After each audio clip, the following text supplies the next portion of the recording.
السلام اللہ کے نبی ہیں، ان کی قوم بڑی سرکش تھی، نافرمان تھی، اور پتھروں کی پوجا کرتے تھے اور پتھروں کے گھر بناتے تھے انہیں تراش تراش کر کے۔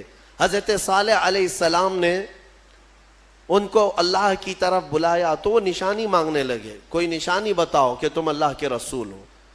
تو اس زمانے میں پتھروں کے لیے ان کا بڑا مسئلہ تھا کہ پتھروں کی عبادت بھی ہے، پتھروں کے گھر بھی بناتے تھے۔ حضرت صالح علیہ السلام نے اپنی قوم کو ایک جگہ جمع کیا اور ایک پتھر کو، پہاڑ کا ایک پتھر ہے، اس پتھر کو حکم دیا تو اللہ تعالیٰ نے اس پتھر کے اندر سے ایک اونٹنی پیدا فرمائی، ناقۃ اللہ، اس کو اللہ کی اونٹنی۔ اب مجھے بتاؤ کیا یہ عقل تسلیم کرے گی کہ ایک اونٹنی کو پیدا ہونے کے لیے اس کے بھی تو ماں باپ ہونے چاہیے، وہ بھی کسی اونٹنی کی پیٹ سے پیدا ہوگی؟ لیکن اتنا محیر العقول واقعہ کہ پتھر اور اونٹنی کا کیا میل۔ ہاں یہ بھی بات سمجھ میں آ سکتی ہے کہ ہاتھی کے ہتھنی کے پیٹ سے کوئی اونٹنی پیدا ہو گئی، یا کسی جانور کے پیٹ سے کوئی دوسرا جانور پیدا ہو گیا، کچھ قریب تو سمجھ میں آتا ہے، لیکن پتھر کے اندر سے اونٹنی پیدا ہونا یہ سمجھ میں آتا ہے؟ اللہ تبارک و تعالیٰ جب اپنی نشانیاں دکھانا چاہتا ہے تو اسی طرح کی معجزے اپنے نبیوں کو دیتا ہے اور ظاہر کرتا ہے تاکہ لوگ ان اللہ کے نبیوں کی حقانیت کو تسلیم کریں۔ اسی لیے ہم کہتے ہیں کہ پتھروں سے پانی کا جاری ہونا سمجھ میں آتا ہے۔ اگر تم پیاسے ہو، ہم نے کہیں پتھر میں سوراخ کر دیا اور پانی بہنے لگ گیا تو آپ پانی پی لیں گے، ہو سکتا ہے تھوڑا بہت تعجب کریں گے، تھوڑا بہت تعجب کریں گے، ہاں انہوں نے پتھر سے پانی نکال دیا، لیکن دماغ میں تمہاری یہ تو ہے کہ بہت سارے پہاڑوں میں دیکھا ہے ہم نے پتھروں کے بیچ سے پانی بہتا ہے۔ لیکن محمد الرسول اللہ صلی اللہ علیہ وسلم کے صحابہ جب پیاسے ہوئے تو پتھر سے میرے آقا نے نہیں، انگلیوں کے بیچ سے پانی جاری کر کے دکھایا۔ سمجھ میں آتی ہے یہ بات؟ پتھر سے نکلنا تو سمجھ میں آتا، انگلیوں سے نکلنا، اور انگلیوں سے میرے عزیزو پسینہ نہیں کہ 2 بوند 4 بوند نکل گیا ہو پانی اور اس کو جمع کر لیا ہو، بلکہ صحابہ فرماتے ہیں اس وقت مجمع میں 1400 صحابہ تھے اور سارے صحابہ نے پیٹ بھر کر پانی پیا۔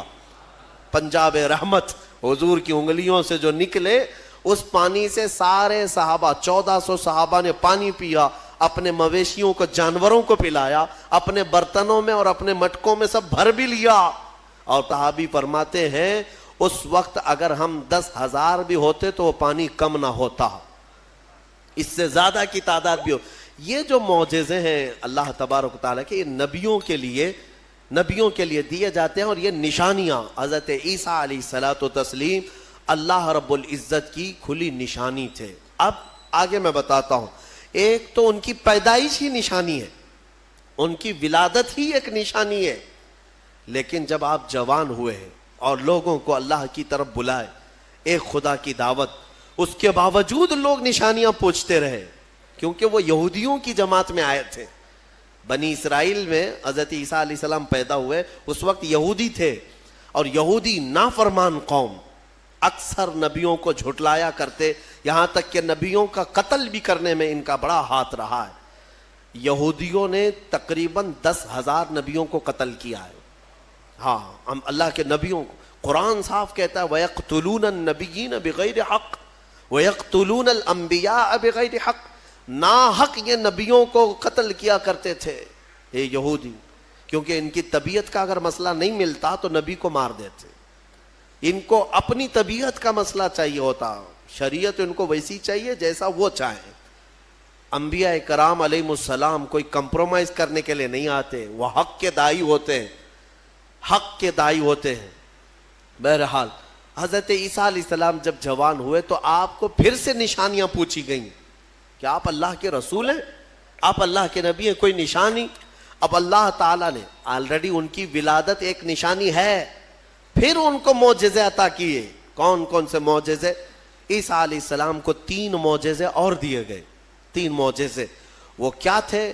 عیسیٰ علیہ السلام خود اپنی زبان میں فرماتے ہیں، جس کو قرآن میں اللہ تبارک و تعالیٰ نے بیان فرمایا، کیا ہے؟